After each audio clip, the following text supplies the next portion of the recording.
प्रत्येक अंडाशय यानी ओवरी के सभी ओवेरियोल यानी अंडाशयक एक चौड़ी अंडवाहिनी यानी ओविडक्ट में खुलते हैं। प्रत्येक अंडवाहिनी अपनी ओर से अंडाशय के बाहरी किनारे के साथ साथ पीछे व नीचे की ओर बढ़ती है तथा उदर के 7वें खंड में मलाशय के नीचे दूसरी ओर से आने वाली साथी अंडवाहिनी से मिल जाती है।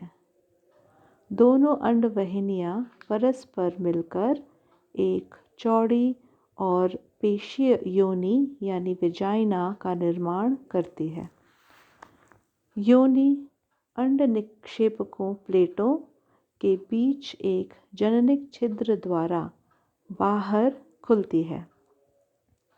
योनि छिद्र के ऊपर एक छोटी नलिका निकली होती है जो एक संचयन प्रकोष्ठ यानी स्टोरेज चेम्बर में खुलती है जिसे सेमिनल रिसेप्टिकल या स्पर्माथिका कहते हैं।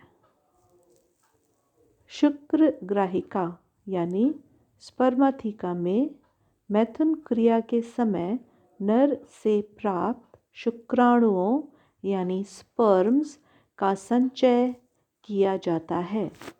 प्रत्येक अंडवाहिनी के सामने एक लंबी कुंडलित सहायक ग्रंथि जिसे कोलेट्रियल ग्लैंड कहते हैं स्थित होती है।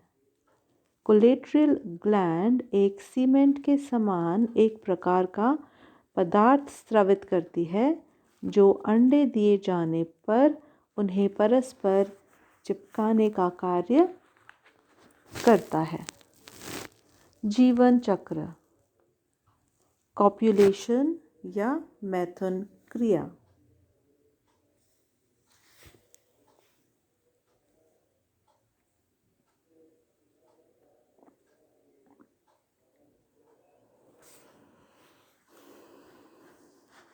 टिड्डे ग्रीष्म ऋतु में प्रजनन करते हैं। ग्रीष्म यानी समर सीजन। ग्रीष्म ऋतु में नर व मादा के बीच कॉप्युलेशन की क्रिया होती है यानी मैथुन की क्रिया होती है। इस क्रिया में नर टिड्डा मादे टिड्डे के पीठ पर चढ़कर मादा की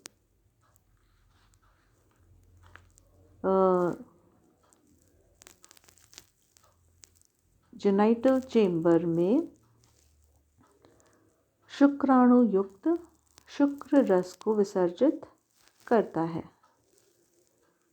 यह शुक्राणु युक्त शुक्र रस शुक्र ग्रहिका यानी कि स्पर्माथिका में एकत्रित कर संचित किए जाते हैं। मादा द्वारा अंडे देना प्रारंभ करने से पूर्व यह क्रिया कई बार की जाती है। मैथुन क्रिया के पश्चात परिपक्व अंडे अंडवाहिनी में नीचे की ओर उतरते हैं। परिपक्व अंडाणु 3 से 5 मिलीमीटर लंबा होता है।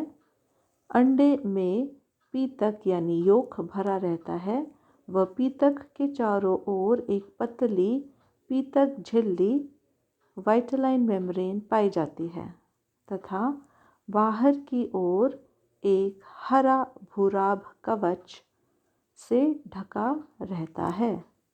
बाहरी कवच में एक छोटा छिद्र पाया जाता है जिसे अंडद्वार या माइक्रोपाइल कहते हैं।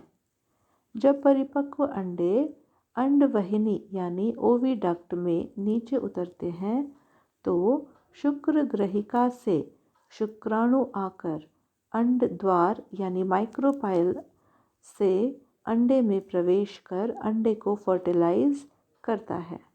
इस क्रिया में शुक्राणु का केंद्रक अंडाणु के केंद्रक से संलग्नित हो जाता है। इसके पश्चात अंडे की परिधि की ओर एक ब्लास्टोडर्म यानी कोरक चर्म का विकास होता है, जिससे भ्रूण का निर्माण होता है।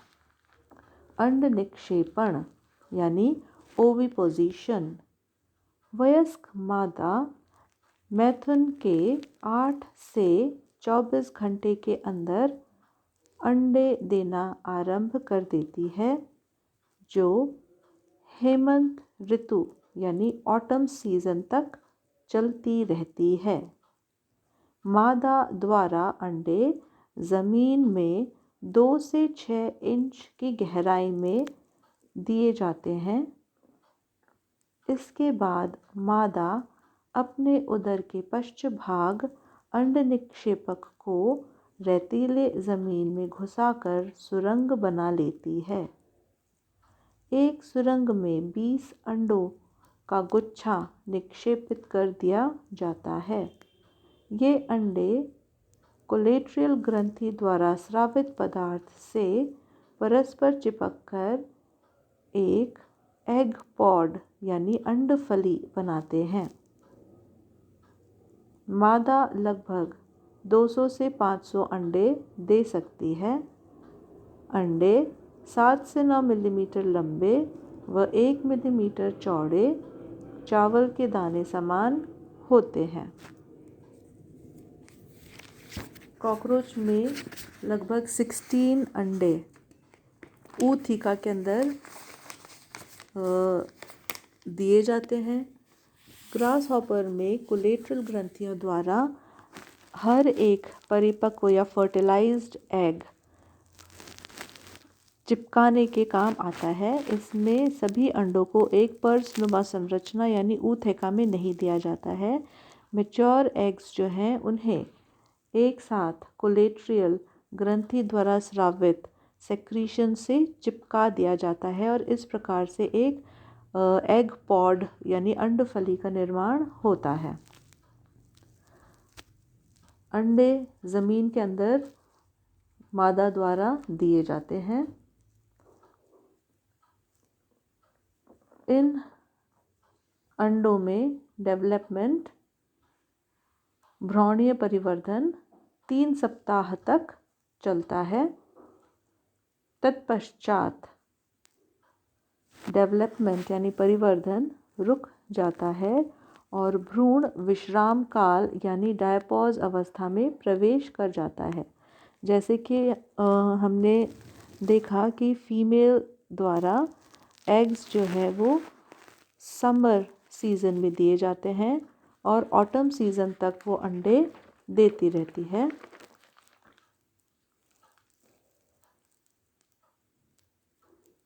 यह अंडे 20 अंडे का गुच्छा जो है वो